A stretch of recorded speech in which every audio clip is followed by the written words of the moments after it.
this week is REIT week, so you're in town Yes. to discuss REITs, and we're privileged to have you on the show today. Could you take us through how large is the U.S. REIT industry today?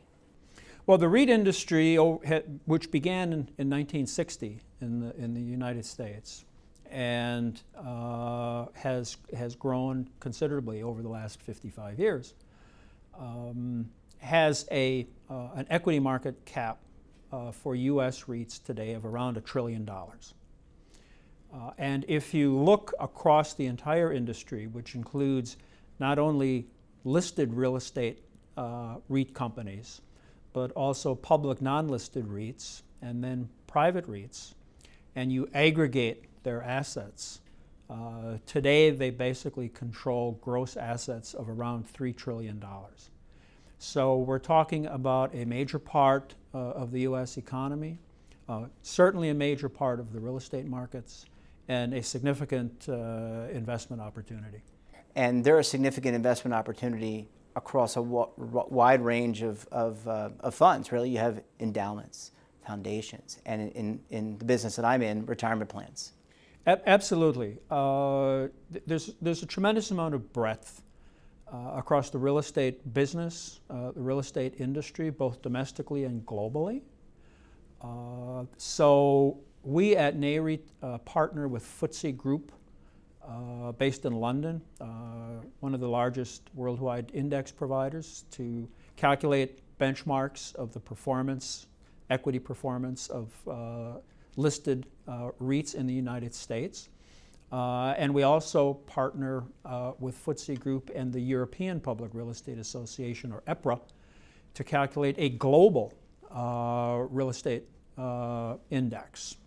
And I would note that part of the global focus is that there are REITs today in 36 countries around the world, not just in the U.S.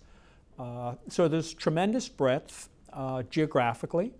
There's also tremendous breadth that you're pointing to in terms of property type, as well as the investor base. So at NAREIT, we support a program of research to try to develop more fully the attributes of real estate investment, and particularly real estate investment through REITs.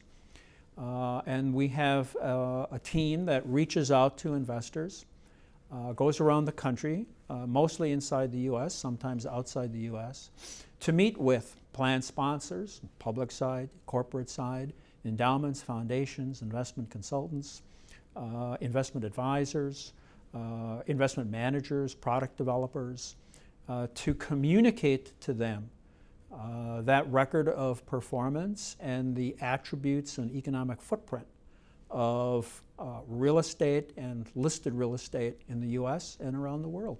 So REITs, we see them in the retirement plans for which we serve as fiduciaries.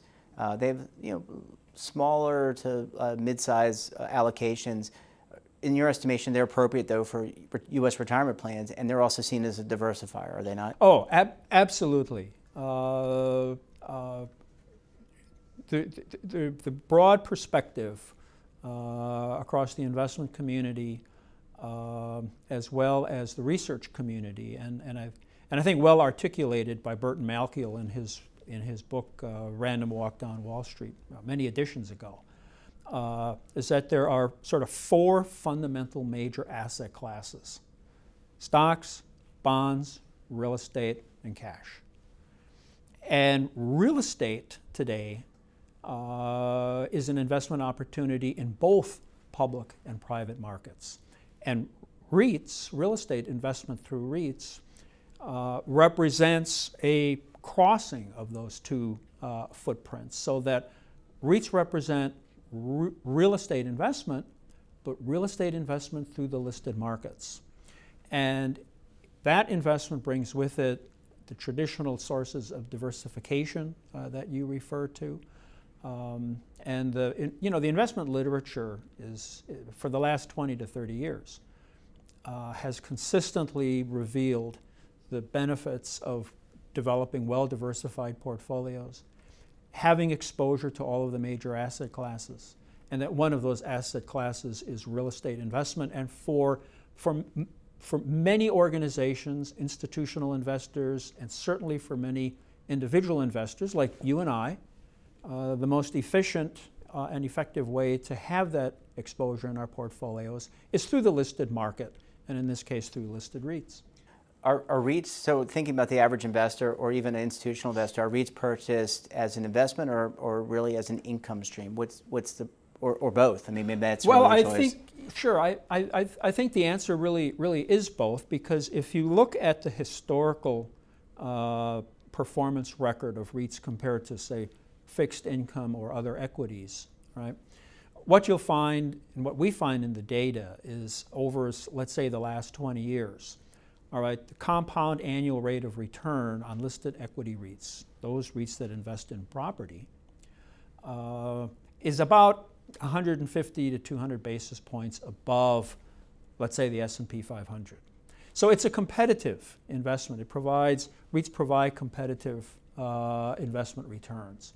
And so it provides access to that particular asset class. And also, when you look at that historical record of performance, what you find is that the total return on the investment, which includes both income from dividends and capital appreciation from stock price increases, is roughly equally divided between income and capital appreciation. So REITs are a significant source and provider not only of diversification, but income generation.